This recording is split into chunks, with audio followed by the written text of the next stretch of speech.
Dear Papa Dudut, hindi rin ako po sa pagmamayang Papa Dudut. May pagmamayabang din naman po ako.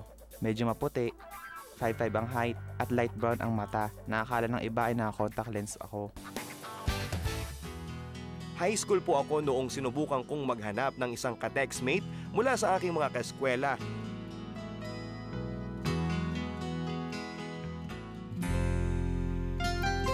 Laking gulat ko, Papa Dudut, nang mag-reply sa akin ang number na tinext ko. Ako'y nangahas na alamin kung sino ba ang aking ka-textmate. At nang tinanong ko siya sa text noong araw na iyon, sinabi niya sa akin na siya daw ang gumugupit ng papel doon sa may upuan sa tabi ng stage.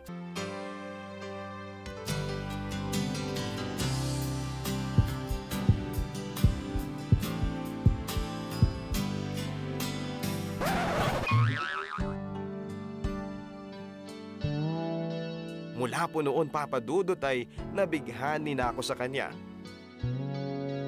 Niligawan ko po siya, Papa Dudut, at hindi nagtagal ay sinagot naman niya ako. Naging masaya kami, Papa Dudut.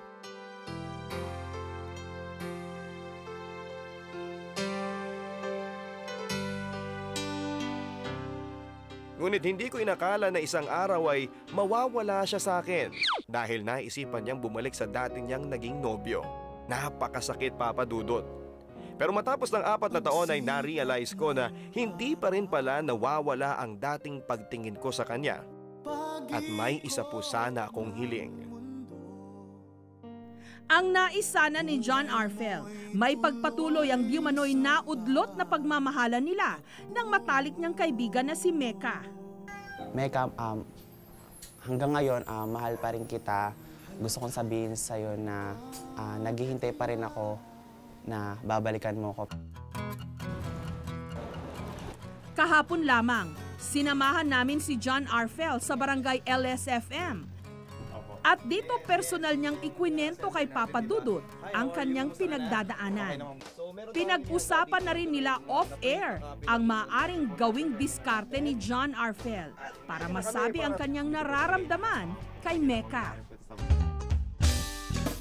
Dala-dala ang isang player na magpapatugtog ng recorded barangay love story ni John Arfel. Kasama si Papa Dudut, dumiretso muna sa isang restaurant si John Arfel para doon hintayin si Mecca.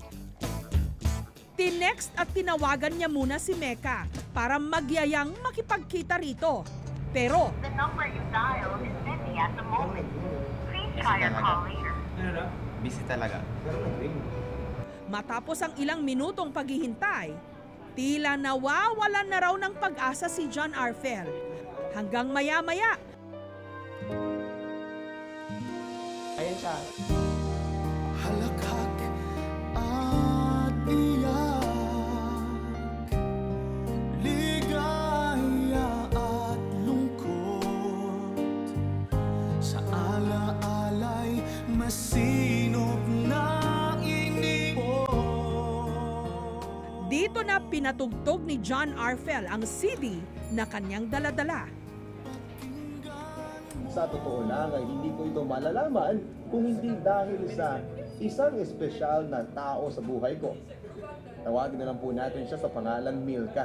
So isang gabi habang nag-uwian ng mga estudyante ay nakita ko si Milka na pauwi na kasama ang isa niyang kaibigan. Gusto ko sabihin sa'yo, yung feelings ko sa'yo, kailanman di nagbago yun. 4 na taon na nakalipas mula nung magkahiwalay tayo. Gusto kong magpasalamat sa'yo dahil naging bahagi ka ng buhay ko.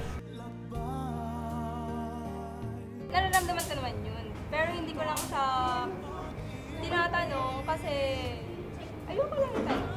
So, ayun, thank you din for everything. Sorry. Kasi sa akin yung love life, hindi ko na siya inisip ngayon. So, parang siniset aside ko siya. So, I'm not thinking about that thing at the moment. And I'm not considering relationships as well. But rest assured na friends pa rin tayo.